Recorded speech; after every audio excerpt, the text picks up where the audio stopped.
Now we're live. Okay. Okay. And let's change this to name to Stephanie. All right. It says we're live. So we're good. Hopefully we don't all have this like sad face again when you have to click on the link. Quick, make a happy face. Yeah. That was funny because it wasn't just one person, it was everyone. All of us looking sad. So we'll give everybody a few minutes to get on here, and everybody, as you join us, why don't you give us a shout out and let us know where you're coming from. In the meantime, what's everybody drinking? I have red wine tonight. I have sangria. Is it sangria in a can? It is sangria in a can. It's like having fruit in. That's amazing. But not really.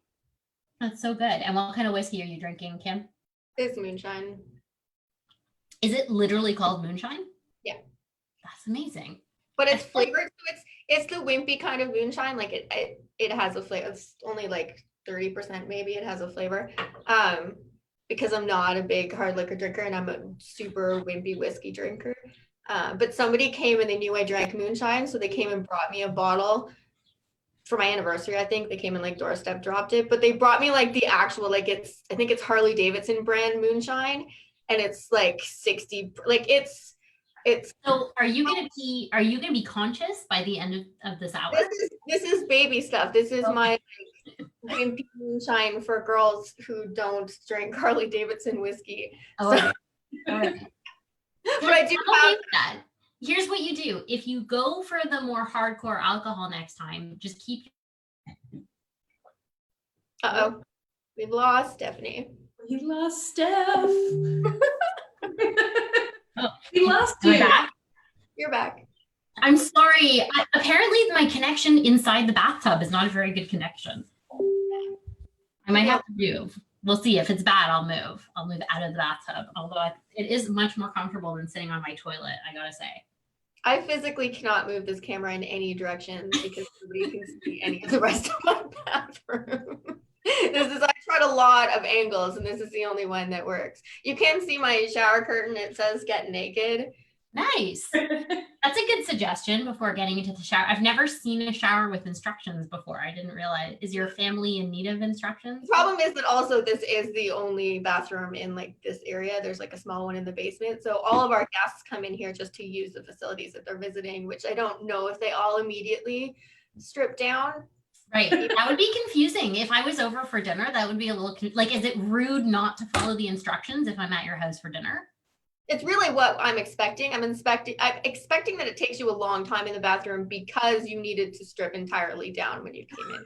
Do you expect everybody to put their clothes back on before exiting the bathroom though? Or is it so just far we're like, unless it's like my youngest son and then it's iffy, but everyone else seems to redress. Okay, that's good. That's good. I'm gonna have to get some instructions for my bathroom. I like that. Like flush the toilet, children. I was gonna say mine would be wipe the damn seat. Right. Wipe the seat. So welcome to everybody that's joining us today. If you guys get a chance, let us know where you're coming in from and we'll give you a little shout out. Welcome to the Command Post, Tales from the Bathroom. I'm Stephanie Shapiro from Together We Stand Foundation, and this is episode 3 of the Command Post. We're going to be talking to you today about making friends in the military. We have with us, joining us again, we have Sarah Rozema-Seaton. So cheers, Sarah. Thank you for joining us in the bathroom again today. And cheers, Kim. Thank you for actually joining us in the bathroom today. I got super dressed up. I put on a bra and some pants and washed my hair. So you're welcome. It's the only, like Mondays are my only excuse to do this now. The rest of the week, I like barely put on clean underwear. So thank you for giving me the excuse. I color my own hair, which is not shocking if anyone sees me, and I'm not a real redhead. But I was in a hurry today, so it's hard to see because the camera's not great. But so like, yeah, if you look you at have like red hands everywhere now. Yeah, so I definitely was in too much of a rush of like red. And that's why it probably looks like I killed someone in the bathroom right now.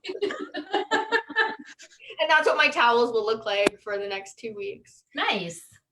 All the COVID confessions. Yeah, I think I think we need to do an episode of that, like COVID confessions military edition or something. We'll have to get that one next Everyone time. has the same problem. Like Sally, you had to order the hair color like over the phone and pick it up. And so a week ago I did that. I was like, I gotta do something. I'll just call. And of course I'm old and don't remember like what it looks like. Like I just know what it looks like and where it is on the shelf. So I thought I did not have the right one. So I went around with like this hideous, like half gray, half orange hair for a week, but like blessings to COVID that nobody saw me because I don't go anywhere. So It's crazy what they expect you to do now. I tried the over-the-counter color and it was amazing, except for the fact that all my hair fell out, like literally chunks of my hair came out. So I'm like, maybe I'll call my hairdresser and see if they have something a little bit easier on the hair. And they're like, here are the instructions. You pull up in front, open your trunk, leave the money in the trunk. We will put the color in, we will close your trunk, you drive off. I'm like, is this legal? Like, what is happening right now? well, and every store has different like levels of whatever of security, like COVID security. So like I went to Value Village today because it's open and I was very excited. And really it was a pretty average experience other than you can't try things on and the employees are wearing the plastic face mask. The full face mask. Yeah. But everything else was pretty like average. Everybody was low key, like, and you're browsing in a thrift store because that's the only way you can shop in a thrift store, really, right? And then I went from there to like a beauty store where I could pick up my hair color. And yeah, you had to wait outside. You called them when you got there. Then they like came. If there was enough room, they unlocked the door. They let you in. They immediately had to watch you use the hand sanitizer. And then you had to take this trip around the store and you couldn't go backwards. Like you just had to like, this is where you have to go. Follow the arrow. And then they'll call you up to the table. And I felt like I was at like that's the Seinfeld episode with the soup guy, like, and you like have to stand in front. Yes. That's what it's like. Okay, put this down, and I'm like stressed out. Like, am I going to accidentally touch her? And like, or like, will something go wrong? Like, will they refuse to? I need this hair color. I need the hair color. Like, don't screw this up. It was the return policy this past week, so I had to go and get Caitlin, my oldest, some pajamas, and I'm thinking just some like little shorts or whatever. And I was at the Independent, and you can't, if it doesn't fit and you can't try it on, you can't return it until COVID is over or within 2 years.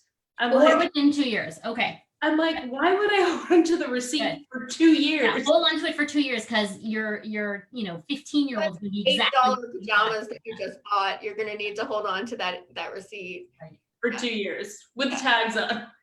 Yeah, that's like all of my flights have to be in 2 years. So like the flight policy is the same as the pajama policy. Exactly, totally the same thing.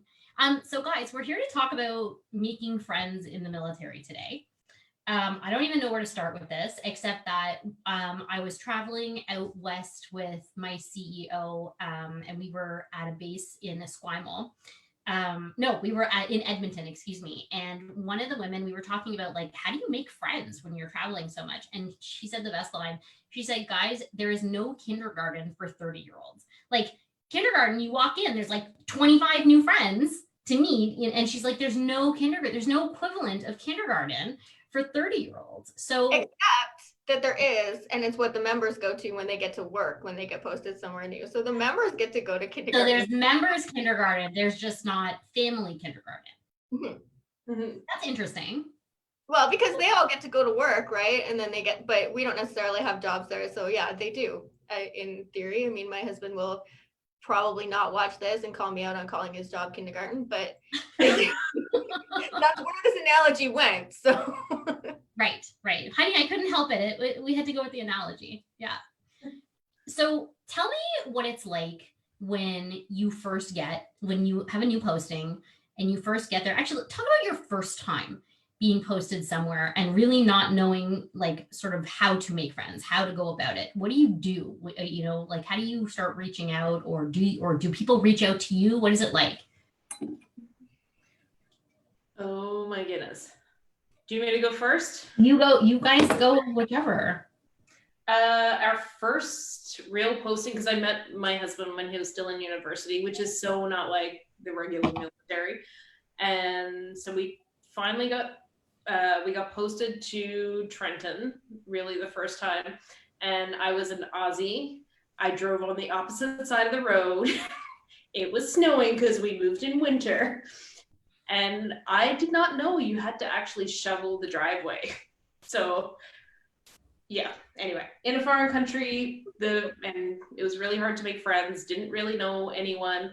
And the first person I really met that kind of we became friends with, it was because I got the car stuck halfway in the driveway, halfway out of the driveway. My husband was, I don't know, somewhere, and there's just this Aussie yelling at this car in the driveway.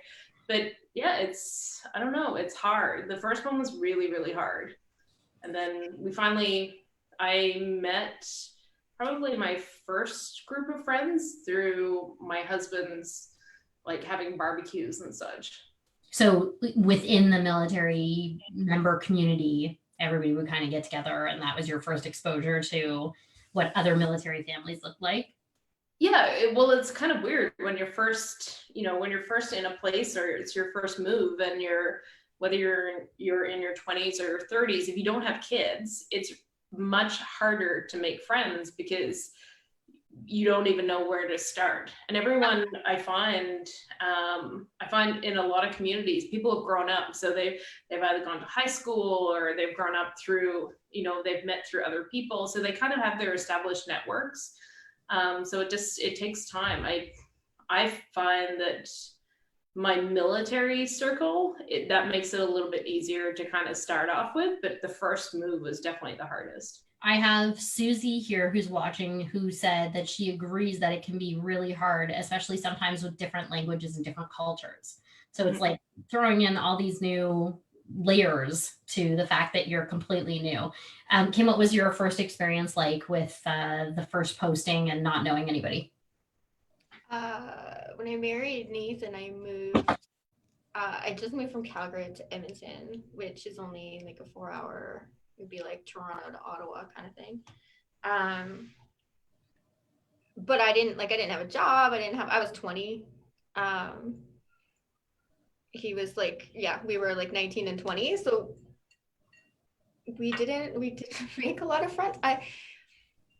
It was something. And I think that there's a lot of bias and kind of things that you have to get past in order to make friends. Like my first experiences meeting military people were not like that. I don't know that I remember really going to like military functions with spouses at that point, like because my spouse was so young. His friends were all kind of single, or like their lives were very different than like getting married. We were pregnant eventually that year. Yeah, I think that my first real, like, I was really on thinking it was going to go well. When we pulled up, like there was guys waiting on the step to move us in, and like it wasn't a military move, like I was just moving in with him, so we had a PMQ. And I was like, look, he has these friends here, like I hadn't had a chance to know them, like now I'll get to, but it's not, he did have those friends there, and he always has friends everywhere he goes. Right. I don't necessarily have that same experience because it just depends kind of on the families that are there and what kind of events or activities. I think that every unit, every area has different, whether or not they ever, like I've met lots of spouses who have never once been to a military event or function or met other military spouses. Like that's not a given. So making friends within our community, I think like our first real connections at our first posting were not military. I would say that the vast majority of our really close connections and the people that got us through those deployments and the time that we spent in that area were not military. I certainly have friends within the military community from then, but I wouldn't say that was most of them. Is it different if you live on the base or live off the base? Is it different? I honestly only lived on base for like 18 months and then we bought a house. So I don't know. And I also think that it depends on the base you live in. I know that on some bases people talk a lot about TGIF and going to the mess and actually having family or couple activities like that happen on base, whereas bigger centers where places like Ottawa or Edmonton or where there's a big city there, like I don't know that it has that same kind of community. But like I said, I haven't lived on the base. Sarah, did you ever live on a base? Our first posting we lived on base, but we only lived on base, I want to say maybe a year, because we were building our house. So I think everyone's experience is different. Like I found living on base really hard, but yeah, everyone's different. Some people love it. Like my friends out in Esquimalt love living in the queues. And so it just depends. Each place is really different, and it depends on what year you're in, like what year you. How do you navigate between, like, I would imagine that there's a different culture on every base and every time you move. How do you navigate and figure out what that culture is and how to kind of tap into it? Ooh, sure, go ahead. I don't know. Like, Sarah has far more experience with this than I do. Like, we've lived, even though, like, we've been posted 3 whole times in 20 years, and 2 of the bases that we lived on were the same base. Like, we were posted to Edmonton, we were posted to Kingston, and then we were posted back to Edmonton. Yeah, but I would think you have a lot of experience talking about this subject. I mean, I've read, like, your blog is so active in terms of how to stay connected.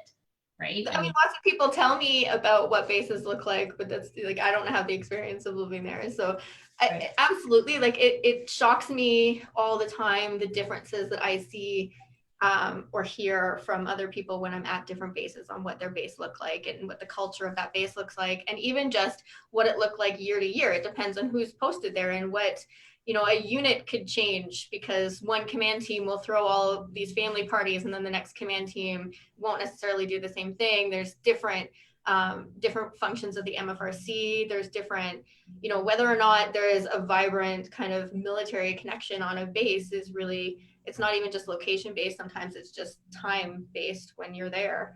But I have Marianne watching, and she's saying it's really hard to make friends if you don't have kids or you don't have instant commonality like a career. So if you don't have kids and you don't have commonality in terms of like in your workplace and you can make a whole bunch of friends there, what's the secret? How do you go out and make friends then if you're new to a city? I think that I was thinking about this before we started. It's like the first time I actually prepared and thought about anything in advance. I always like it when you're unprepared because I'm never really sure what I'm going to get. Garbage and people like, wait a second. Yeah, no, I thought about this beforehand, and there is, I feel like there's misconceptions that hold us back a lot, and there's stereotypes and ideas that we have even within our culture that stops us from reaching out. I think the idea that only military families can understand us and only military families are able to kind of be long-term friends with us is something that we can overcome if we want to make, like, some of the best friends and most supportive friends we've ever had in our lives have not been military. It's not necessary that you click with them. Some people will click mostly with military families, and some people will click mostly with families from other common interests, like a place of worship or a type of sports or an activity. And then there's this concept, like, I would have to say that like you said, I talk to a lot of spouses. I hear so much more about how they don't want to get involved in the community because they're worried about how all spouses talk about is rank. But I have yet to really meet that large number of spouses that actually care about rank. So it's just one of those kind of, we've been, you know, it's been kind of ingrained in our culture that it's a bigger issue than it is. Does it happen? Absolutely. Does it happen frequently and stop a lot of people? And there's just like swarms of military spouses out there that are waiting to belittle you because of rank issues. I don't think so. If there is, I haven't met them. So I think it's a question. Here's a question. Yeah, you know, is it?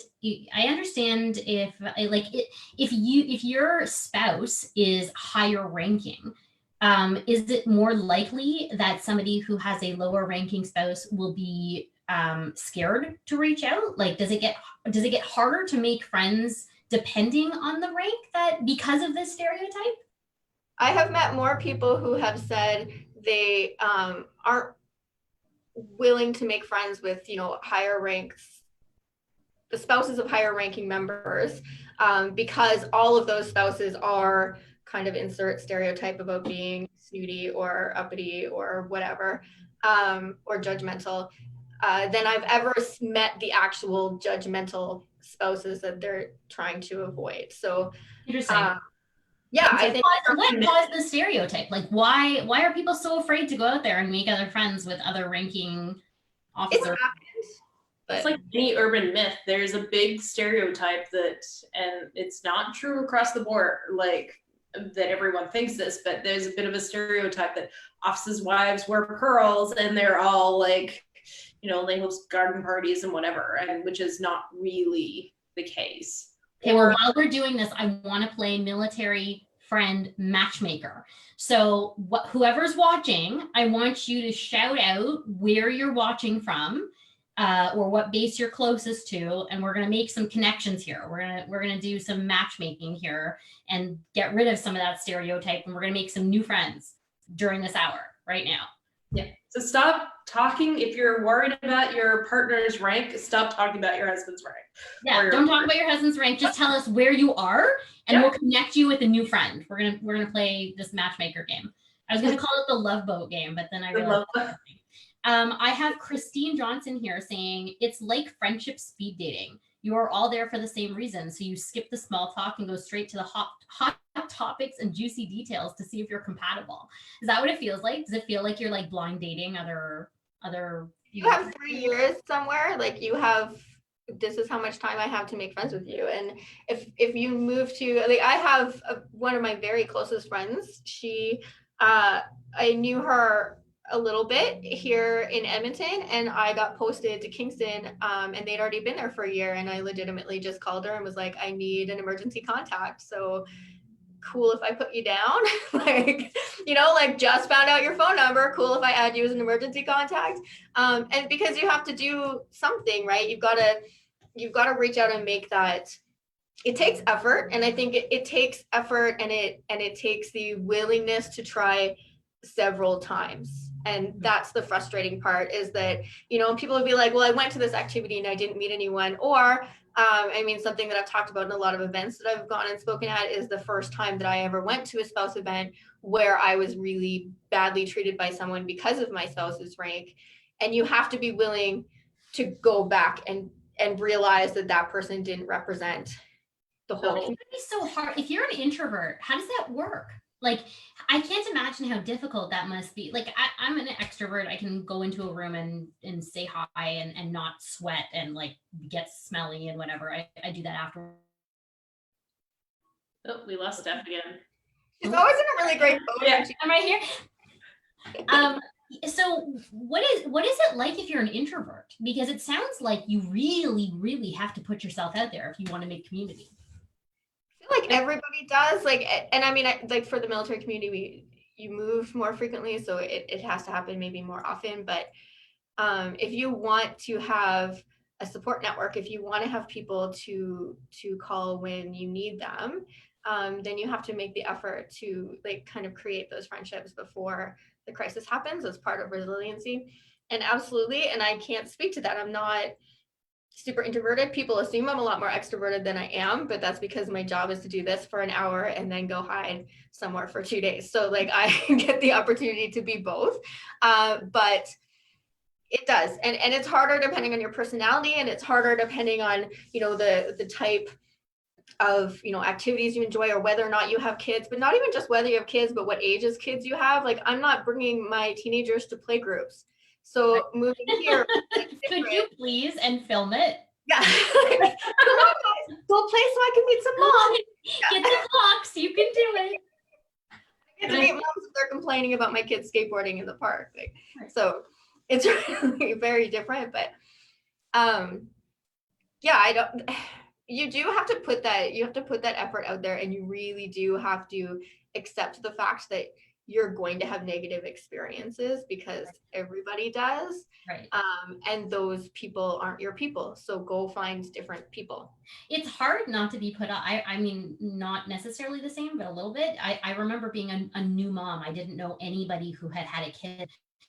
And I was being set up on these blind dates. It was like, oh, you're a mom and she's a mom, so therefore you're going to love each other. And I would go on these blind dates with these other moms, and I'm like, so we have nothing in common except for the fact that we push children out of our vaginas. Like, that's literally the only factor that's tying us together right now.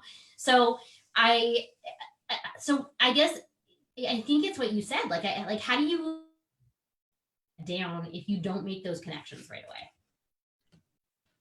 I mean, how many times do I, like, I've sat at a lot of military functions at like fancy tables and talked around a table to a bunch of quite lovely people to whom I have nothing in common with. So, our spouses doing the same job doesn't mean that I'm going to necessarily have a connection with the people that, the spouses of the people he works with. Sometimes I really have, sometimes it just hasn't worked out. Like, anyone, and you can't just throw people together because they have one thing in common, because chances are they might not have other things in common. I really kind of, if you're going to you move to a new province, let's say you move to Ontario, you've got to go get your OHIP card and you've got to, change your insurance and change your license and do all of that kind of stuff.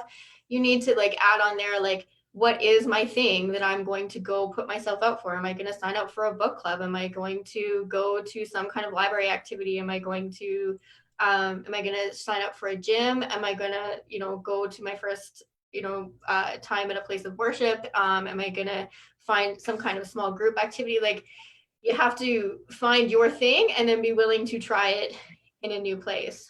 I have a hot tip here. Ange Rogers Baker says, as the mom of a soldier, making friends with people that understand the life is really hard because no one gets it. The best way to make those friends is to attach yourself to people like Kim. So hot tip for everybody. Kim, does that mean you're like the matchmaker, or does that mean that your community allows for a place to come together and meet people? I like to think both. I have certainly been that person that's like, if somebody's in crisis, then, chances are I know someone on the base that they're at and can hopefully connect them to that person. And like shared experiences sometimes override, things that you don't have in common. Like, I have some pretty incredible friends. I joke about my husband's friends a lot, in the fact that if they hadn't been to Afghanistan together, they would not be friends. Like, they don't have a lot in common. They don't do the same things. They have a shared, very kind of high stress experience that they went through together. And because of that, they're very close. And so I certainly have friends in my life that, like, I went through really high stress or, traumatic experiences with, and then you end up being closer with them, even though you don't kind of have, what's that? I think it's in Speed. They're like, relationships based on trauma never work. Or but maybe friendships, you can work that out. I don't know. Right. Not romantic relationships, no. But friendships. Sarah, you spent some time out in, was it Oklahoma that you were spent some time in? What was that like? How do you make friends when you move countries? Forget moving 4 hours from where you just were. It was actually easier out of country. So, and that depends on where you are. So, where we were in Oklahoma, there was like a small, amount of Canadians that were there. So there's like something like 55 Canadian families. And so you kind of gravitate towards each other. So you kind of have that little bit of security that you're all in the same. Like, hey, I'm Canadian. I'm Canadian. Well, I'm not really Canadian, but I'm here too. Right. But I actually loved being in Oklahoma. So as more so, like, for the 3 years that we were there, I mean, we had 3 kids under 5. I didn't work for the 3 years that we were there.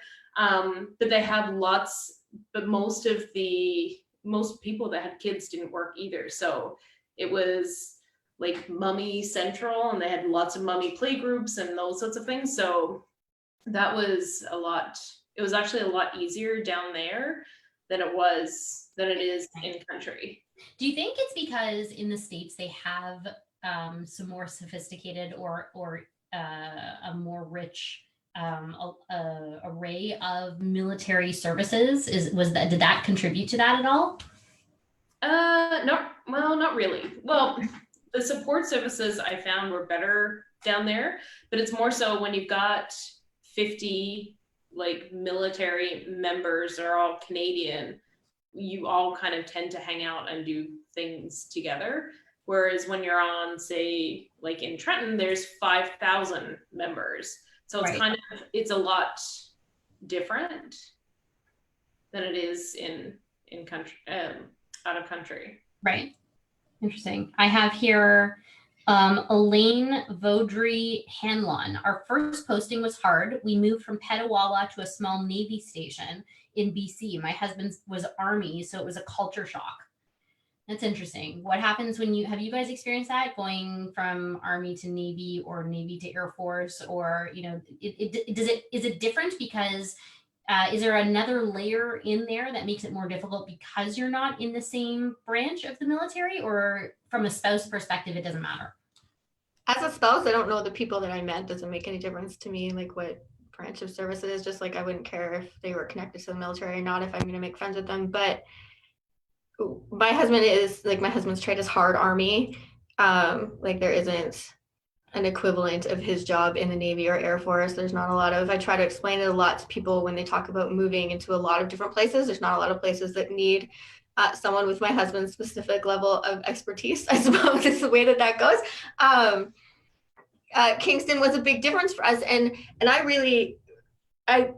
feel like it has been very fortunate for me to be able to be to the variety of bases that I have been, because I came from Edmonton to Kingston, and Kingston was a culture shock for us. And it is an Army base, but it's a logistics base and not a combat base. And even that was a big change when it came to what kind of the military people that I met and what their experiences had been and what their lives looked like. And what I realized that there was a lot more to the military. Like, I'm just a spouse, I'm not in the military. So the idea of what everybody's different job looks like is different to me. Like, I don't know what they do. I just know what my spouse does.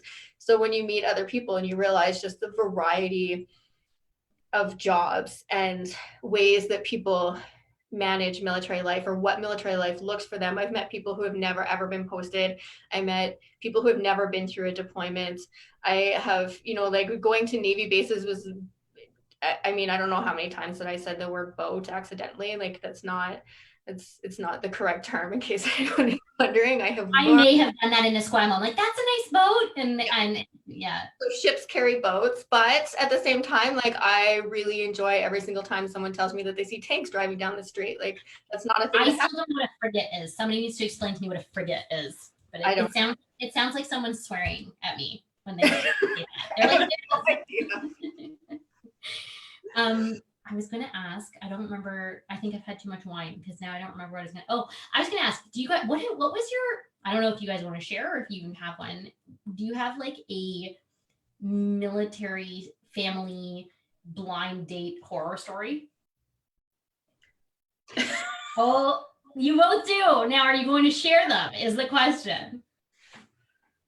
So when my spouse's last deployment before the one he's on now, I went and met him in Thailand for HLTA. And so I was in Kingston and we were flying out of Ottawa. He tells me, a few days before, hey, there is another guy who's on the same time period as me. He's also going to Thailand. So him and I are going to be traveling together. But his spouse, we looked at our itineraries. His spouse is on the same itinerary as you. So she will be in Ottawa at the airport at the same time. And I was like, oh, that's cool. Like, I'll try to find her when I'm there, I guess. Like, it was 24 hours just of flight time. Like, it was supposed to be about 30 hours of travel. It completely was not. It was like just over 2 days. We ended up sleeping in a couple of airports. And so I get there and my husband just gives me a name, right? And so I show up. I had to find this person in the entire airport. You have a sign? Like, well, like that's the thing. I'm not going to give her name because bless her heart, like I haven't seen her since then, and she was lovely. I don't want to embarrass her, but so I had the week before gone back to Edmonton for a girlfriend of mine who was starting chemo for breast cancer, and I had shaved my head, so I had no hair at all. I had a buzz cut.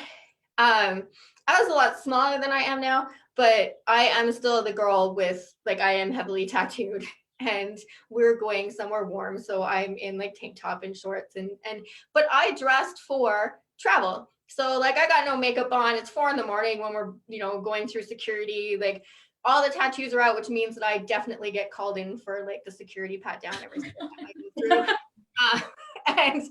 And I have no hair at all. And I finally figure out who this girl is. And bless her heart, looks like a German supermodel. She's like 5'10". I'm 5'1", okay, like maybe on a good day if I'm standing in heels. Like 5'10". She's got like this long blonde hair. She's fully like in her gorgeousness of getting prepared and hair done and everything like that. And I'm like, we are going to be traveling together. Like now, this is how this is gonna look. Like I look like an Oompa Loompa like next to this woman.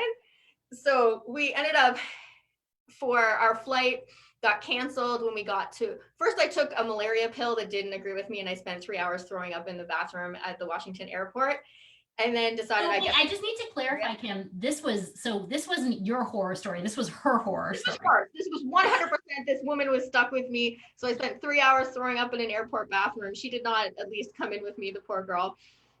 Then our flight got canceled and rebooked, and we were too late getting to Tokyo. She had an ingenious idea, and it involved a lot of alcohol on the flight to Tokyo.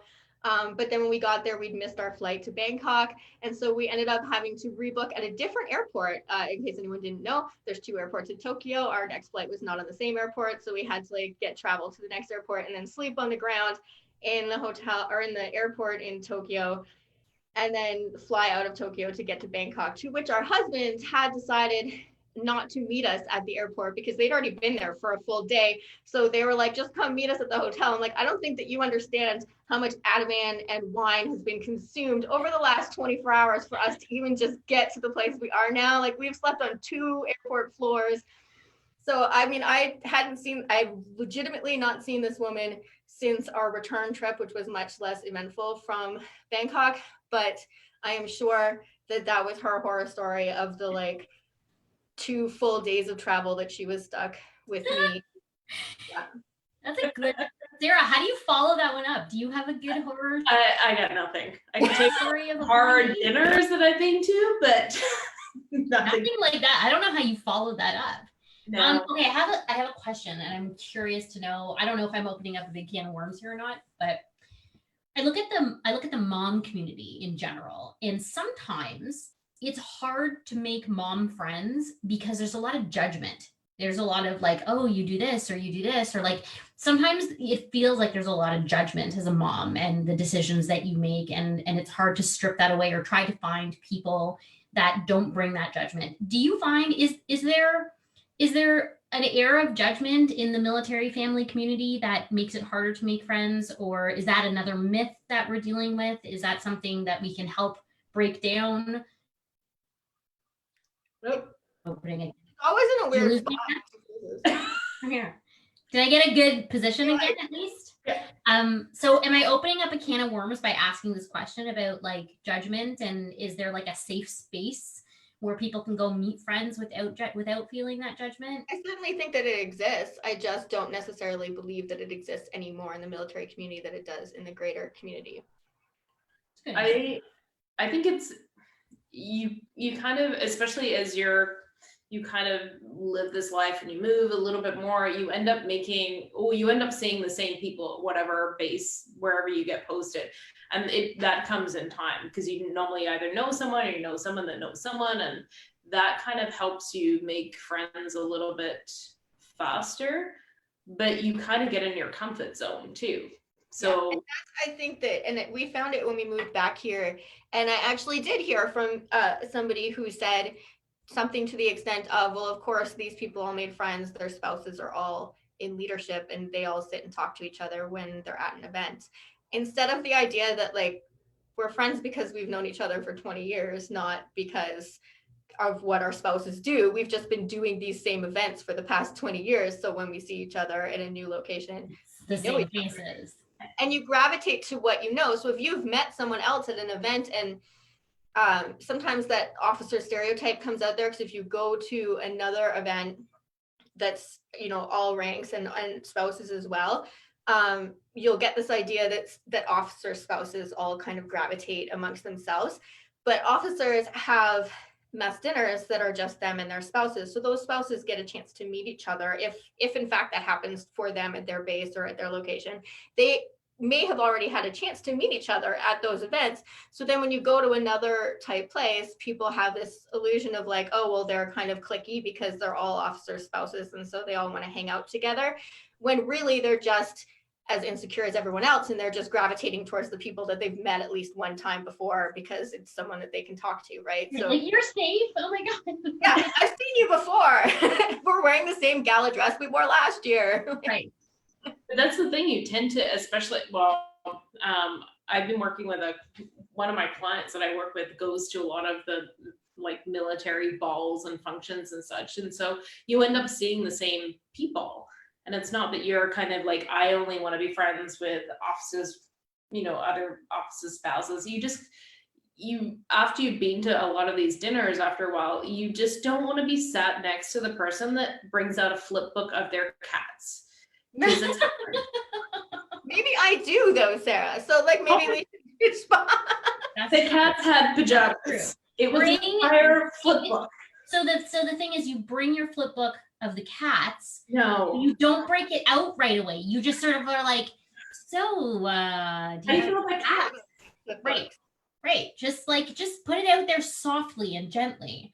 I have here, first of all, let's go back to our matchmaking. We have somebody in Ottawa. We have somebody in Halifax. We have somebody in Petawawa. We have somebody in Colorado Springs. So if there's anybody there in Ottawa, Halifax, Petawawa, or Colorado Springs, give us a shout out. We're going to make some connections here today. Elaine, who spoke earlier, said, we hosted many orphan holiday meals over the years for single people or families who couldn't afford to go home. Sometimes I've invited people I didn't know, but I've met some great people and made friends doing that. Is that something that I feel like you do that, Kim? Like you're very like anybody and everybody.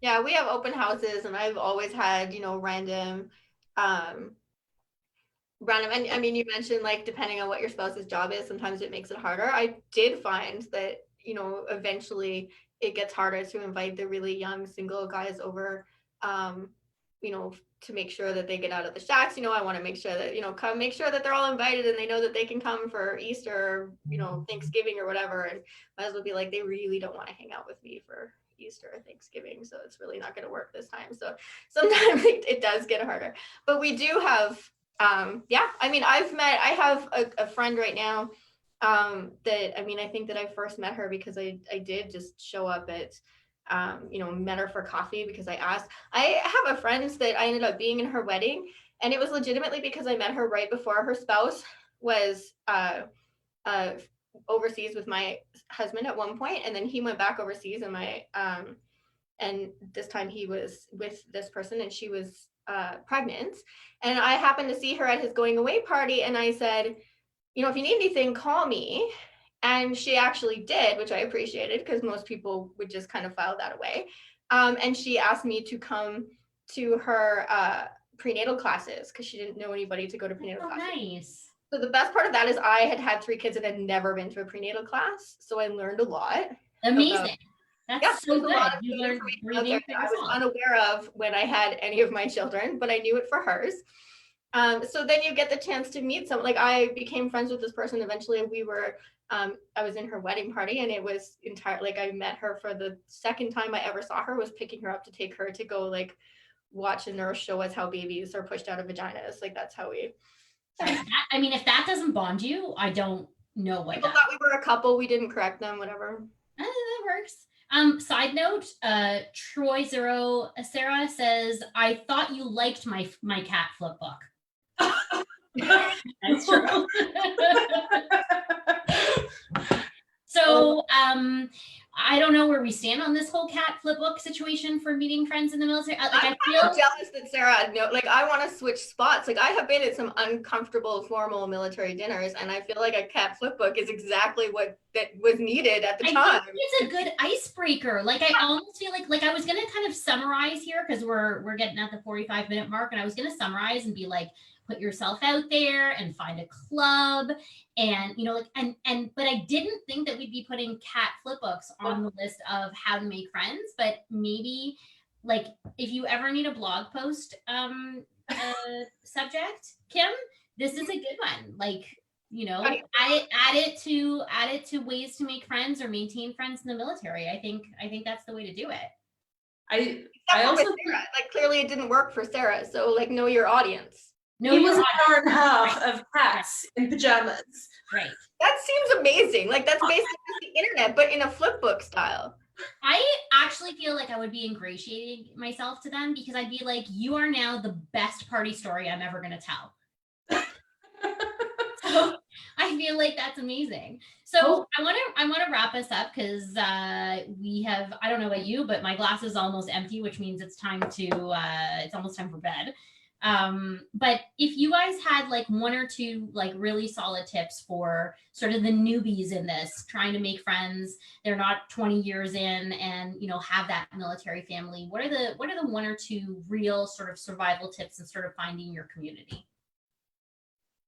I would say for the people that have been in for a long time and, you know, when you're going to a function, reach out to, you know, throw it up on any of the Facebook groups and offer to meet someone at the door. That first step is probably the hardest for anyone that's new, especially if you don't know someone. When I invite someone to an event, I always offer to meet them at the coffee shop in advance and then drive into the event with them so that they're willing. Because most people, it's that like moment of walking in alone that they don't want to do. Or volunteer to carpool. Like, hey, I'm going to drive. Does anyone else want to be picked up along the way? But not during COVID because we can't Not during do that. COVID. Not during COVID. There's a fact is, where are you going to carpool during COVID? Like around the block? Or, We're all going around the block and picking everyone up in your mask. Guys, we're having a Zoom mess meeting. I'm designated driver. I think the other thing too is when there's functions, do like actually go to them, but maybe try something that has an activity. So if you end up at the whatever it is, whether it's, you know, a makeup tutorial or an arts and crafts, whatever floats your boat, if you have something to do and you're in a room full of crazy people, you can just focus on what you're, you know, whatever it is, the craft. You don't actually have to talk to any of the crazy people. Nice cat flip book, but I'm going to go back to my I'm, scrapbook. I'm going to go back and, you know, make my birdhouse. Right. I like that. I think for me it would be to give it another try. I think the most people that I meet that tell me that they don't have friends, it's because they've had a negative experience. And I always I think it's sometimes has to do with the idea of just letting go of this. I don't know how many times I have been told I'm not like other military spouses, and I just really don't know who it is we're trying to avoid being like. But I think that our community spends a lot of time trying not to be whoever they think that person is, and it really hinders them, you know, enjoying themselves in some way because they assume that everyone is different than them. So yeah, I think that it is try again. It is, you know, if you meet someone who isn't your person, if you meet someone that treats you badly, I mean, I often say like we go to Starbucks. I'm not gonna say Starbucks because then I'm gonna be like insulted. You go to a coffee shop, a generic coffee shop. Generic name here. Yeah, and you have crappy service. You probably go back to that coffee shop the next week because you really want coffee. So we need to kind of prioritize our friendships and our need for community the same way. You go to an event and you have a really crappy experience, then you have to still try again. Like your need for a community is just as important as your need for a coffee, and you just need to find your people, your shop. You need to find the things that are going to, you know, connect you to someone, and your first try or your 10th try might not be it, but your people are out there somewhere. So if you've had a really bad experience, that doesn't mean that, you know, it doesn't help your trauma or your, you know, the feelings that you have over those experiences. But I feel like it's just so important for people to have a community, and we are really, really quick, myself included, to write things off because we've had a bad go of it at one point. And we just need to try again with different people. Not everybody is your person, but your people are out there. So. And leave rank out of it. What your partner does has nothing to do with you. I don't generally know, so I don't everywhere that I've ever traveled, like it generally comes down to like we were, and I'll say this because I know that she would be fine with it, but like I met someone at a event at one of the places I went to, a fancy hoity-toity event, and then I saw on Facebook that she was vacationing in the same spot that we were in BC. And so I messaged her and I was like, hey, you want to like meet up at the brewery? We can have a drink. And she said, sure. And so I brought Nathan and she brought her spouse, and it turned out that her spouse was a major general. And I didn't like, we like are leaving, and my husband's like, you know, like a heads up would be cool. And I'm like, it doesn't come up in conversation. So like roll with it. Like I'm grateful it does, but it doesn't come up as much as people think it does. And if it does come up with someone in a negative way, then you just need to know that those aren't your people and find someone else. So great advice, guys. Thank you. And I have to remember to tell everybody to tune in next week to the command post. Next week, we're going to be doing it at 8 o'clock Eastern time. We're trying to go, I know we keep going from 8 o'clock to 9 o'clock, but we're trying to be inclusive to the East Coast peeps and the West Coast peeps. And that way everybody can kind of, either you're not in the middle of dinner or you're not dying to go to bed. So we'll try getting back and forth. I cannot for the life of me remember what topic we're talking about, so my CEO is going to kill me because I probably should have checked that, but I'm sure it's going to be super interesting again. I thank you both so much for always being so honest and open and candid, and I can't wait till we can do this again. And I'm actually thinking of sleeping in here tonight because it's comfortable, so I'm thinking about just hunkering down in here tonight. You wouldn't be the first person I've seen pass out and about, so. Yeah, but it won't be because of booze. So, all right. Thank you so much. Thank you to all of you for joining us, and we'll see you next week.